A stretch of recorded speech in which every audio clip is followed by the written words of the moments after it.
안녕하세요. 반갑습니다. 리치고 김기원입니다. 자, 오늘은 이제 제가 9월달 마지막에 나온 수급 동향 그리고 거래 동향 데이터를 가지고 주간 시황을 제가 말씀을 드리도록 하겠습니다. 자, 이제 많은 분들이 이제 이걸 많이 보시다 보니까 아마 익숙하실 텐데요. 이제 왼쪽으로 가면은 매매 수급이 떨어지는 겁니다. 매매 수급이 떨어진다는 얘기는 시장이 매매 시장이 안 좋아지는 거예요. 그리고 오른쪽으로 가면 매매 시장 좋아지는 거고, 그 다음에 밑으로 떨어지면 전세 수급이 떨어지는 거고, 위로 올라가면은 전세 수급이 좋아지면서 전세가가 올라갈 가능성이 많은 거죠. 가장 지금 서울이 오른쪽에 있는데요. 서울을 보시면 어때요? 지금 이렇게 뚝 떨어졌죠? 그래서 요게 9월 8일 날 데이터가 지금 이제 57.8인데 요게 이제 추석 때문에 한 주가 쉬었잖아요. 그래서 이제 9월 22일 요때 이제 나온 데이터 요게 이제 53.5. 그래서 이제 9월 달 들어서 확연하게 꺾였는데 여기서 더 지금 매매 수급이 더 꺾인 거죠. 그래서 이제 보시면 파란색이 보시면 매도자 많음인데 매도자 많음이 계속 증가하고 있죠. 이제는 뭐예요? 집주인들도 조금씩 눈치채고 지금 뭐예요? 매도를 지금 하려고 하는 겁니다. 자, 그런데 빨간색이 매수자 많은데 매수자 많음이 더 줄어들었죠. 그래서 매수자는 줄어들고 매도자는 계속 더 많아지면서 매매 시장 수급이 떨어지고 있습니다. 그리고 이제 제가 말씀드렸죠. 9월 달에 스트레스 DSR이 시행되는 9월 달에 대변곡점이 올 거고, 그리고 이런 변곡점이 계속 이어지면 한 달 반에서 두 달 정도 지나면 가격이 떨어질 수 있다고 제가 말씀드렸고요. 그래서 이런 부분들은 10월 중순 이후의 데이터, 11월 달 초중반의 데이터를 보면은 시장이 이제 하락으로 들어서는지 아닌지를 볼 수 있을 것 같고, 일단 제가 예상하는 건 뭐냐, 바로 뭔가 이렇게 급락이 올 것 같진 않아요. 제가 눈에 말씀드리죠. 24년 지금 가을은 언제랑 똑같다? 21년 가을과 너무 유사하다. 그리고 내리긴 했지만 22년에 상반기에 내리긴 했지만 약하게 내렸고 일부 지역으로 오른 지역도 있었어요. 그래서 막 설왕설래가 많았죠. 그래서 25년도 저는 그렇게 될 가능성이 높다. 자, 그런데 뭐예요? 22년 하반기 어떤 일이 있었죠? 매매가와 전세가가 동반 폭락하는 엄청난 큰 폭락이 있었죠. 자, 이런 일이 25년 하반기에 벌어질 가능성이 아주 높다라고 저는 판단을 하고 있습니다. 그리고 이와 관련된 제가 자세한 이야기는 10월 12일 날 부동산 시장 전망 강의에서 제가 자세하게 이야기를 할 예정이고요. 자, 그 다음에 전세 수급도 어때요? 전세 수급도 143에서 139까지 떨어졌습니다. 제가 말씀드렸죠? 24년 1분기, 2분기, 3분기는 뭐다? 역사상 서울의 입주 물량이 분기 기준으로 3분기 연속 가장 작았던 때가 바로 2024년 1, 2, 3분기였다. 거기에 정부가 신생아 특례, 그 다음에 뭐예요? 결혼하고 출산하면 증여세 한도를 더 높여줬죠. 증여세 비과세 한도를. 그러다 보니까 이 작은 입주 물량과 더불어서 시장이 뜨겁게 달아올랐던 건데 24년 제가 4분기는 어떤 일이 벌어진다고 그랬죠? 바로 이제는 공급 물량이 늘어납니다. 증가합니다. 그게 언제요? 지금 제가 방송 찍고 있는 10월 2일인데 4분기가 10월 달부터 시작하죠? 즉 이제부터 뭐예요? 서울의 공급이 크게 증가합니다. 자, 그럼 서울의 전세 수급이 어떻게 되겠어요?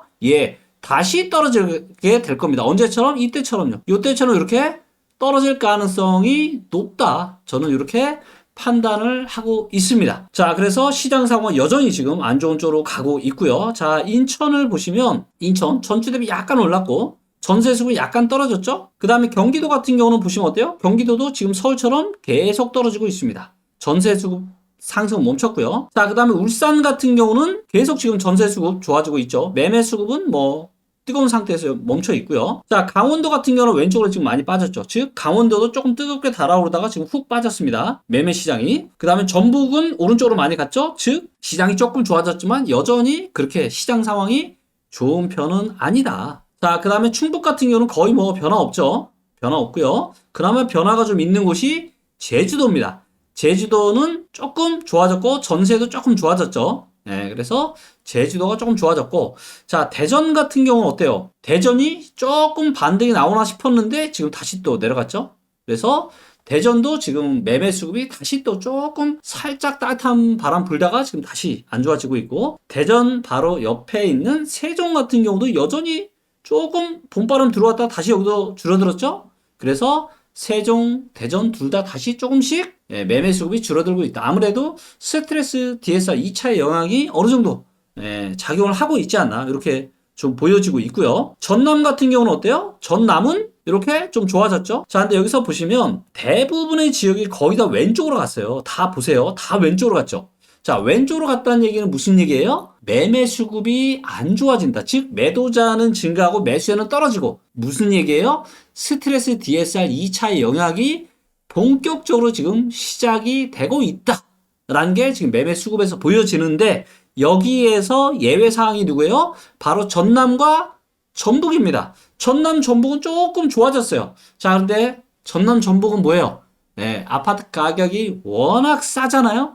워낙 싸기 때문에 스트레스 DSR의 영향이 그렇게 크지 않다? 그렇게 크지 않은 겁니다. 그래서 전남, 전북 같은 경우는 오른쪽으로 꽤 좀 움직였죠? 그리고 충북 같은 경우도 약간 오른쪽으로 움직였고요. 그래서 대부분 조금 왼쪽으로 이렇게 많이 움직인 지역들은 뭐냐면 광역시, 일단 광주, 대전, 세종, 대구 이런 광역시들이 좀 왼쪽으로 많이 움직였습니다. 그래서 광역시가 영향을 좀 많이 받았고 수도권에서는 어디?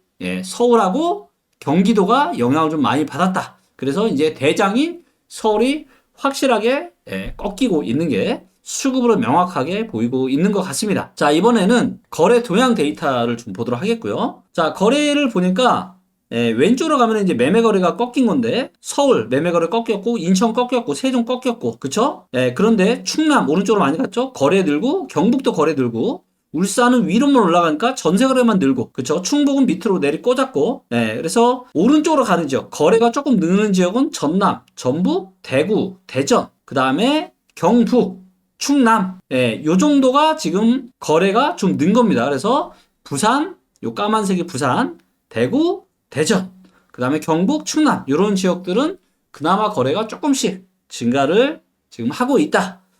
그리고 왼쪽으로 가고 있는 서울, 인천, 경기도 지금 다 뭐예요? 매매 거래가 지금 다 꺾이고 있고 세종도 꺾이고 있다. 이렇게 좀 보시면 될 것 같습니다. 그래서 서울에 요 보세요. 거래 지금 보이시나요? 완전 쭉 떨어졌죠? 그래서 지금은 한 5월달 정도 5월달 정도의 거래량만큼 떨어졌습니다. 아마도 이 거래량은 앞으로 좀 더 떨어질 가능성이 높겠죠. 그래서 시장의 에너지 강도를 보여주는 거래량도 점점 이렇게 꺾이고 있다. 인천도 수급상으로는 조금 좋아지는 것 같지만 거래가 보세요. 거래가 확연하게 지금 꺾이고 있는 게 눈에 보이시죠? 자, 경기도 같은 경우도 어때요? 경기도도 확실하게 눈에 보이시죠? 경기도도 지금 뭐예요? 거래가 지금 꺾이고 있다. 세종 같은 경우는 왼쪽으로 크게 갔죠. 거래가 크게 지금 매매 거래가 감소를 한 것을 저희가 차트를 통해서 알 수가 있습니다. 그래서 일단 수도권은 수급이나 거래량이나 이런 걸로 봤을 때 에너지 강도가 상당히 지금 약해지고 있는 것을 우리가 확인해 볼 수가 있는 겁니다. 그래서 스트레스 DSR 2차가 시행되고 정부의 이 부동산 부양 정책의 효과가 끝나는 8월달 특히 9월달 들어서 지금 거래나 수급이 확실하게 안 좋은 방향으로 가고 있는 것으로 보여지고 있고요. 이 상태로 가면은 작년에 벌어졌던 것처럼 10월 중순, 11월 달부터는 서울이나 일부 수도권의 아파트 가격은 다시 떨어지게 될 겁니다. 자, 그러면 여기서의 관건이 있죠. 그게 바로 뭐예요? 23년, 24년 연초마다 정부가 다시 또 시장을 뜨겁게 달아오르는 이런 정책들을 했는데 이런 정책이 나오느냐, 나오지 않느냐 이걸로 뭐예요? 2025년 상반기에 부동산 시장의 흐름이 결정이 될 겁니다. 그리고 2025년에는 많은 것들이 기다리고 있죠. 일단 2025년 7월 달부터는 스트레스 DSR 3차 대출의 문이 더 좁아진다. 그리고 이런 것들로 인해서 25년 하반기는 저는 상당한 하락장이 올 가능성이 높다. 이렇게 좀 내다보고 있습니다. 그래서 자세한 이야기는 또 10월 12일 날 오프라인 3시간 동안 전망 강의 제가 하는데 거기에서 자세한 이야기 나누도록 하겠습니다. 감사합니다.